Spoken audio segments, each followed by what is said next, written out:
With PRB02 right around the corner later this week and plenty of both online and offline regionals within this format before OP13, it's just about time to get into the grind and start practicing for those events. I'm going to showcase you several day one decks that I have from the PRB02 format, with plenty of more discussion within the PRB02 format and also OP13, so make sure to subscribe to check that out later on the channel. Unlike the previous PRB set, PRB02 offers lots of new cards that can go in decks. Some of them have a pretty big impact, so while I get those together, let's hear from a word from our sponsor. This video is brought to you by Nen Garden. Look, I've been talking about the new King of Hearts and Cotton Candy playmats for a while now, and pre-orders are still available, releasing later this month. They're also running a special deal. You can buy any playmat. It could be one of these, it could be any of these, and you can get the Yokai playmat for just $15, a huge discount. But I'm also a huge fan of Nen Garden's designs outside of playmats, like this t-shirt that I'm wearing right now, as well as a variety of other products if you don't want to get a playmat, like stickers, pins,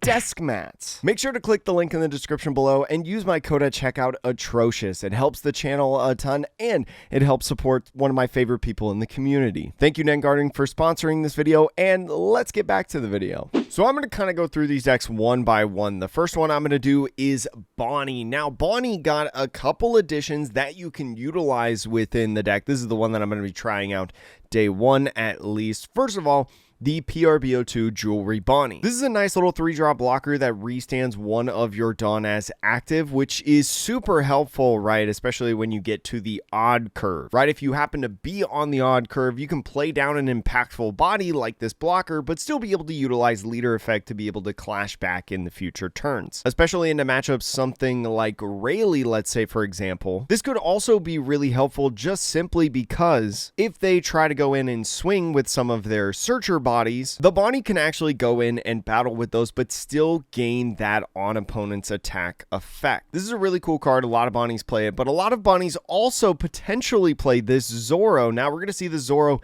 in a couple different decks, so I'll spend a little bit of time talking about it on this one and then less time in the future. But this Zoro, a slash type Supernova Straw Hat Crew 4 cost, is a 2K and a very viable 2K at that. If you have this blocker on field in the end game and your opponent decides to use Hody Jones or Deadman's Game to rest this blocker, you can instead rest one of your other bodies instead. And very similar to effects like the 2-cost Rosinante, right, that's in this list. If let's say you have 2 bodies on field, right, 2 blockers, let's say, and they decide to use Deadman's Game to rest both this Zoro and the other blocker that you have. According to some judges that I've talked to, you can actually utilize this Zoro to just rest the other body and not that Zoro, right? He kind of saves both situations in a sense. He ends up taking priority and you just rest one of the other bodies on field. This is just really good for green Supernova or Straw Hat Crew type decks. You're going to see this card a lot and it flows really well. Some of the other cards that I've seen in here are some that I've seen across like shops, flagships,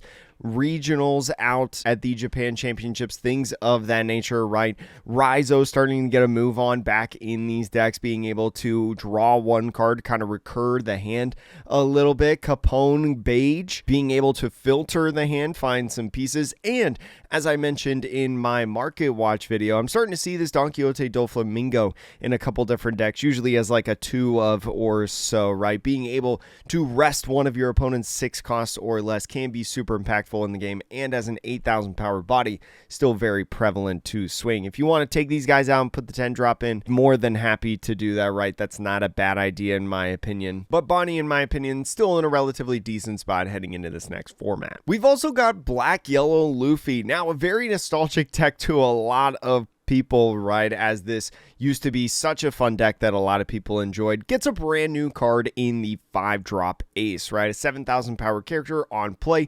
If you have a face-up life card, play up to 1 Sabo, Ace, or Luffy with the cost of 2 from your hand or trash. This obviously synergizes very well with this Luffy, right? Being able to put cards face up in life from the trash or hand, and also utilize these babies, right? Play out one of the baby Luffy, Ace, or Sabos onto the field to immediately get one of them off of the life that is face up is so nice within this deck, and is one of the reasons that some people are very excited about Black Yellow Luffy heading into this PRB02 format. This ace very obviously takes priority over the Rush ace from starter deck 13, although still a very good card. So pretty much the same idea. You're trying to take your own life while finding your key pieces and then get into this kind of looping effect, right? And this ace is a big deal because you don't have that 8 cost Gecko Moria anymore to be able to be constantly 5, 7, 9,000 power every single turn. Zeus obviously as well, a great addition into this from OP11 that people do want to play to be able to control the early game. One thing that did surprise me though is a lower count of this Luffy, the KO, but I guess it makes sense because you really like this Luffy right onto the field to be an 8,000 power body, and then this Sabo is just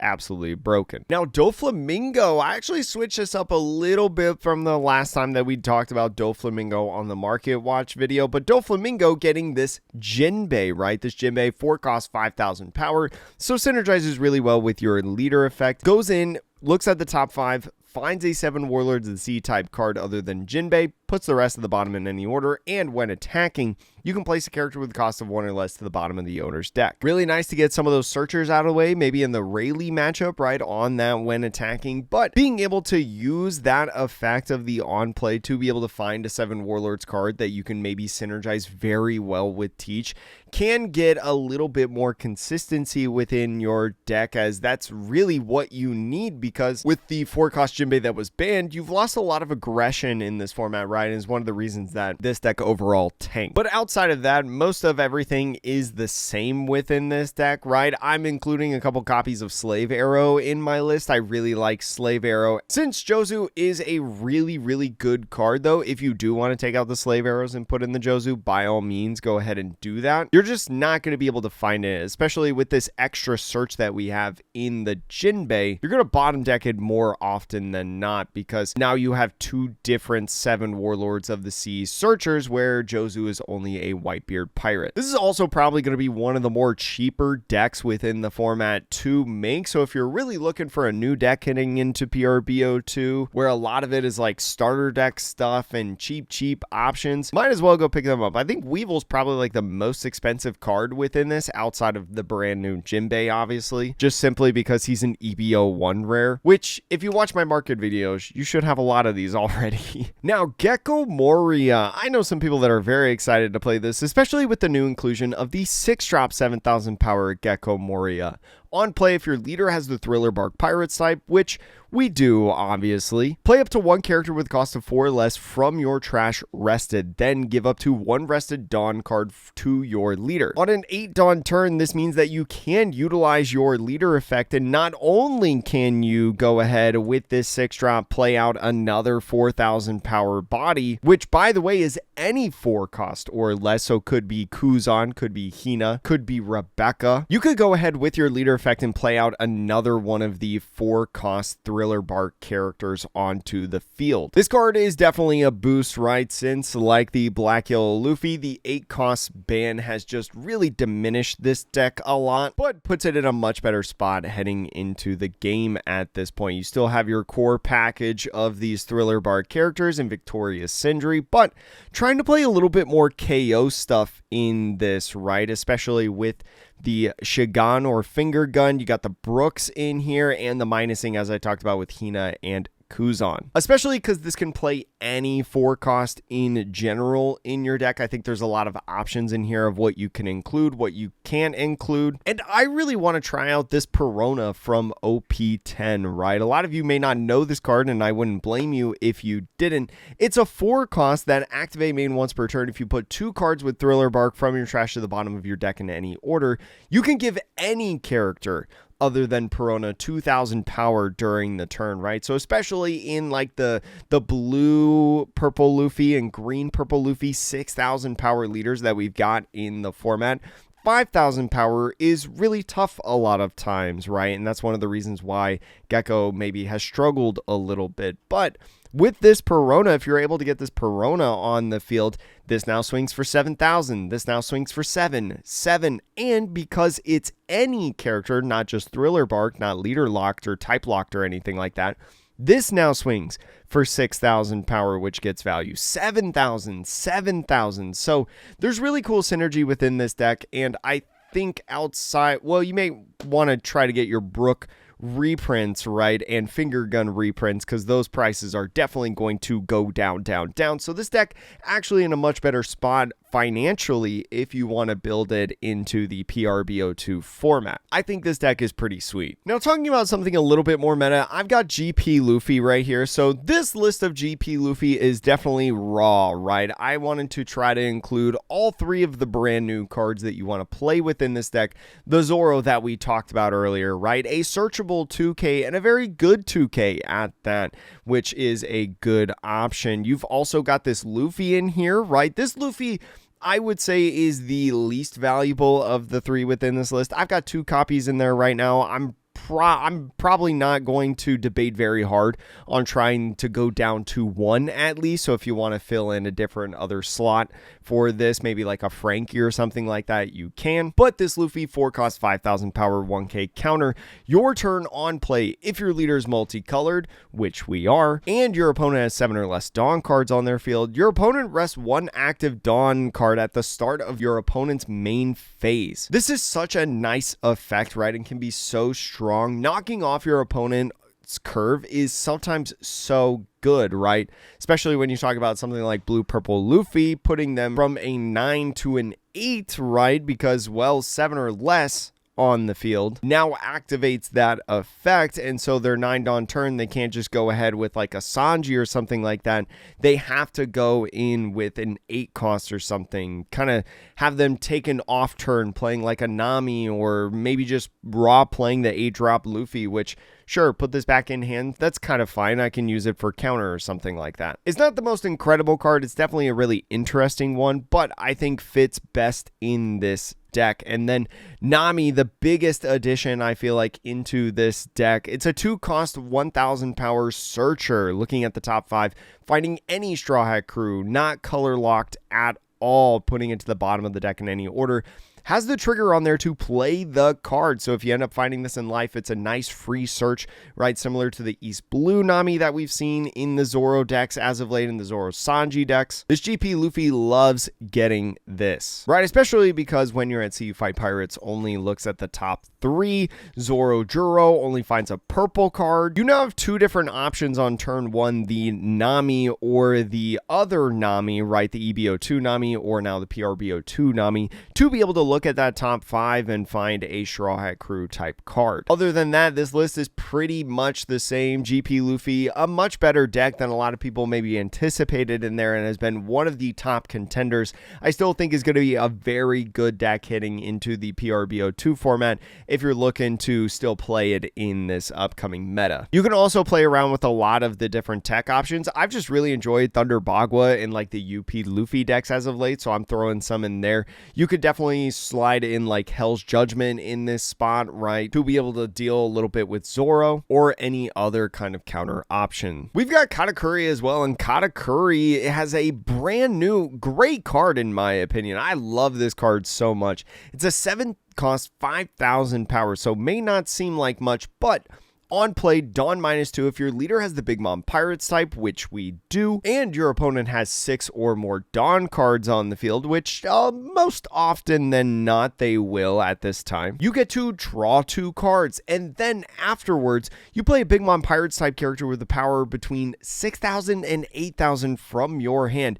There's 2 incredible cards with the Big Mom Pirates type within this deck in that power range. It is the A-drop Katakuri, right? Being able to play that on a turn earlier, that's pretty bonkers in my opinion. But also you can play out Charlotte Sparrow, right? Being able to re-ramp and draw a card as well. Get a little bit of hand filter, get a Dawn back as active to be able to reutilize. And I've also included the Charlotte Daifuku in here. It's a 2K that just fits within this power range, right? To be able to play off Charlotte Pudding. More often than not, you're not going to play this card, but if you're playing down Charlotte Pudding, sometimes just putting down a character like this is just better than nothing. I'm absolutely in love with this card. I'm absolutely in love with this combo. I think that this is really nice, and especially with now the pair ban in Blue Purple Luffy, I think that Katakuri in general with this card has a better shot within the format before coming into OP13. So if you're looking for some Big Mom Pirates madness and you're looking to be able to utilize this card, definitely want to consider it. You could also consider playing this in the Yellow Purple Pudding deck. I don't have a deck list for that together, but this also fits within that and is also probably a pretty decent card in general to be able to utilize within the deck. So really love this card, really like it in there. I'm excited to play around with it and cheat this guy out very fast. Now, the shout out to Blue Kuzan might be weird, but a couple PRB02 cards have been very nice additions in preparation for the Green Zoro matchup, right? I actually saw this in an OP13 Twitter post, right, of someone who I think won the tournament that they had entered in and had this exact deck list, so shout outs to them. First off, they've got the Mr. 3. So this Mr. 3 is a nice 2-drop chum blocker, but this effect can be activated when this character is rested by one of your opponent's effects. If you decide to do this, you may trash this character and draw 2 cards. Just super nice, right? Especially when you talk about green decks in Zoro like DMG, right? Dead Man's Game, or just any of their resting effects, whether that's Kawina or Tashigi or whatever. A lot of times when your 2-drop blockers or any blockers in general get rested like that, they immediately lose all value within the game, right? Because you can't block with them anymore. This Mr. 3, however, allows you at least to draw 2 cards off of it, right? It's not like you're really going to be swinging with this character on the clapback. It may just be more valuable to try to draw into one of your 2Ks or maybe an Ice Block Pheasant Peck. This card is really cool within the Kuzan deck, and I've really enjoyed seeing it and how it's played out. So I'm definitely going to be grabbing a playset of these to be able to slide in my deck, and I also need to slide in a couple copies of Marco. Marco's one of the best cards to come in PRB02, not only in the Ace deck that's coming out in OP13, but for just blue in general. I feel like this 4-drop 6,000 power blocker has that on KO effect of drawing 2 cards. So especially when we talk about the Zoro matchup again, if they want to get that leader effect off and force your Marco here not to be able to swing in the future turns because it dies, well, you're going to get 2 cards off of that. The draw potential just gets so much bigger within this deck with the Marco and the Mr. 3 additions, alongside many of your other typical draw effects in the Tashigi, Sengoku, Kuzan, Sakazuki, Garp, all that jazz in a bag of chips. And especially because you have so much raw draw in this deck, even though like you have a couple different of these Navy searchers, you're more often than not going to find at least one of these non-Navy cards in your hand with Marco, Pudding, or Mr. 3, or I guess with Gum Gum Red Rock as well. These 2 cards right here I really like in Kuzan, and is one of the reasons why I might want to play Kuzan in PRB02. I just don't know if it fixes some of the general problems that it already has, although does become very helpful to gain these 2 cards and utilize them within the game. Now, Robin, I'm excited to maybe think about this deck a little bit in PRB02, right? Robin, the only leader with Banish on it and getting a ramp with the trigger on the when attacking effect, gains this new potential card in Boa Hancock. This Boa with an on play if you trash a card with trigger from your hand up to one of your opponent's rested leaders or characters other than Luffy cannot attack until the end of your opponent's next turn.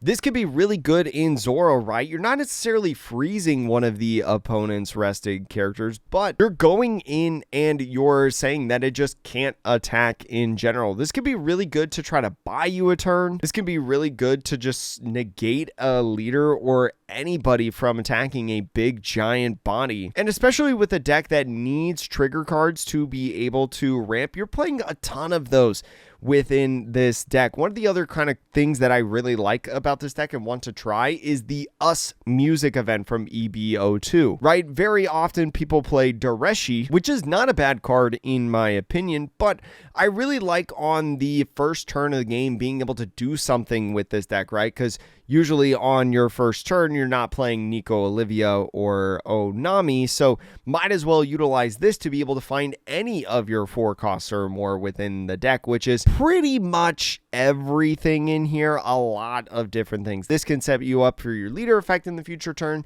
This can set you up for a different whatever effect, anything that you need to be able to utilize. I really like this card in here. It's able to find some of your not searchable trigger bodies too in the Linlin and Katakuri, which can be very, very good. Also this Kuma, which, as most decks, Kuma is just a really good yellow card. It's pretty much a staple in all decks. But I really like this Boa Hancock, especially because it's a 5-cost, 7,000 power body. It's not going to leave the field very easily in a lot of different matchups. And who knows, with that trigger, right, being able to KO an opponent's character of a cost of 4 or less can help in some matchups. I'm excited about this deck. I want to try this deck out a lot. I'm a little worried about non-counter though, because non-counter, non-counter, non-counter, non-counter, non-counter, a lot of times not counter.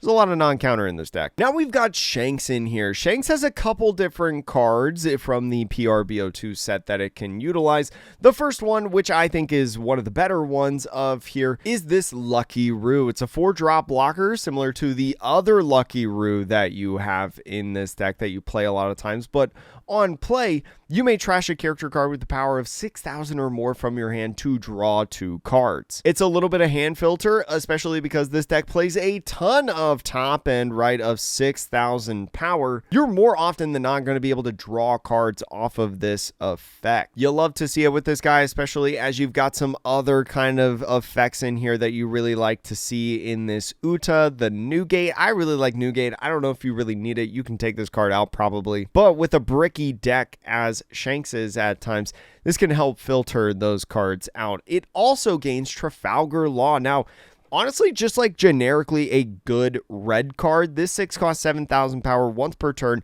If this character would be removed from the field due to an opponent's effect, you can give this character minus 2,000 power during the turn instead, making it a 5,000 power character. Still a respectable stat line.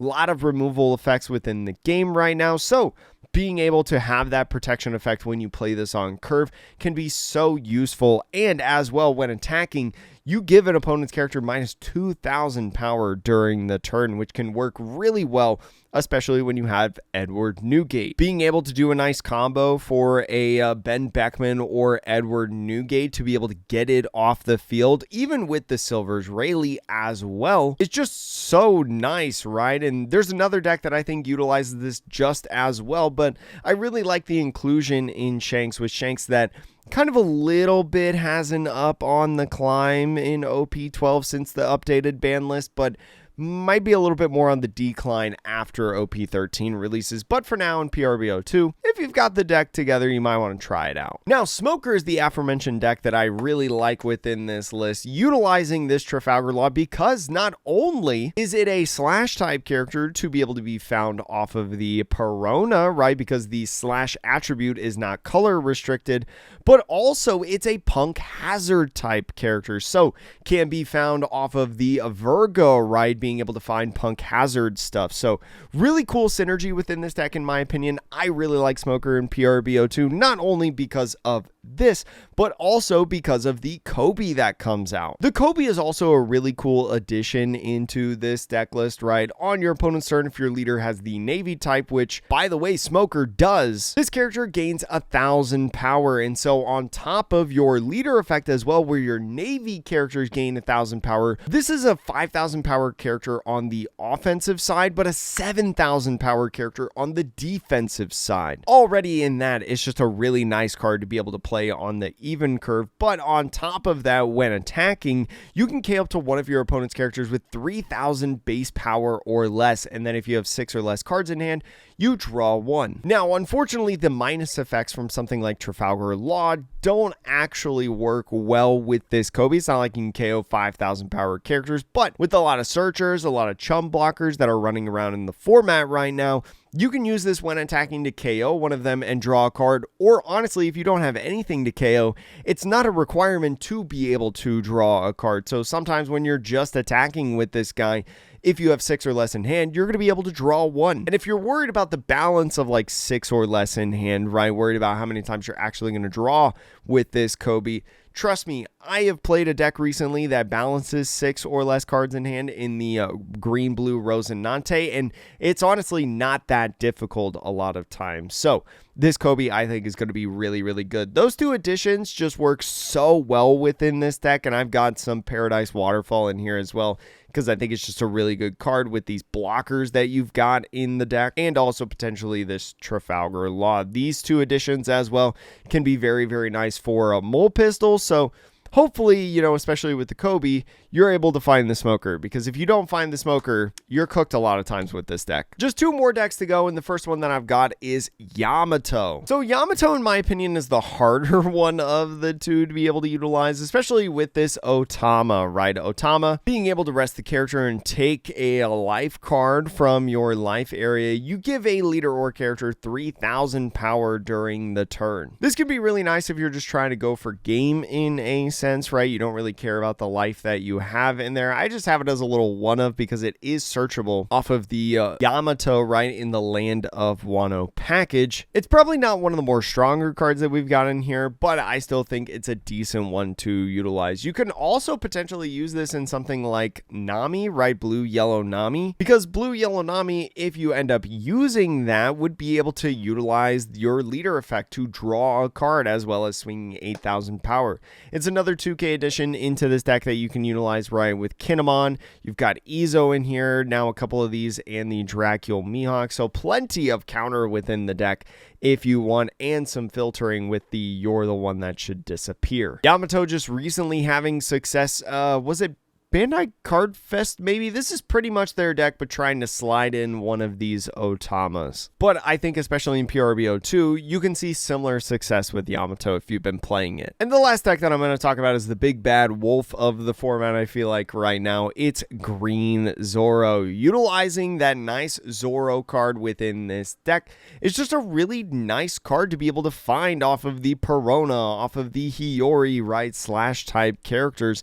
And in the mirror match, this has got to be really good, right? Being able to protect one of your characters from all the resting effects that you've got within this deck. Especially because this Tashigi right here, the protection Tashigi, is not searchable off of the Perona or Hiyori. It's nice to have a sort of searchable 2K that has a lot of value in here. Right now you have X-Drake, you've got Zoro, Kozoburo in here. You're playing a lot of 2Ks. Wait, 3, 6, 10, up to 14 2Ks within this deck, as well as having Dead Man's Game. So whoever wins this war, or because this side of justice, whatever it's called, can be able to filter the hand for extra counter as well. Zoro's still a top dog in this format and still not going anywhere, I feel like, in OP13. And this card feels like definitely one that you're going to want to utilize within the deck. So if you want to try out the Supernova version and not necessarily the East Blue version, this is definitely one that you want to add.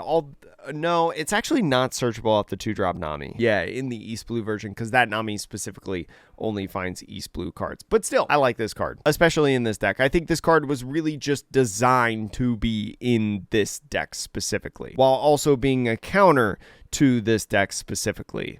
It's weird. And that's going to be all for this video. Thank you so much for watching. Later in this week, we are going to have some other videos of PRB02, as well as streams showcasing maybe some PRB02 games, just decks in general, right? Trying to get a variety in there. I think later, well, so this releases on Sunday, so later today, maybe when you see this, maybe after you see this, I'm going to be playing some Zoro Sanji on stream, because I think I want to rock Zoro Sanji into this October with the PRB02 format. Anyways, thank you again so much for watching. Hope you enjoyed this video. Hopefully you got a lot out of it. Let me know in the comments what decks you're thinking of rocking in the PRB02 format, and we'll see you later.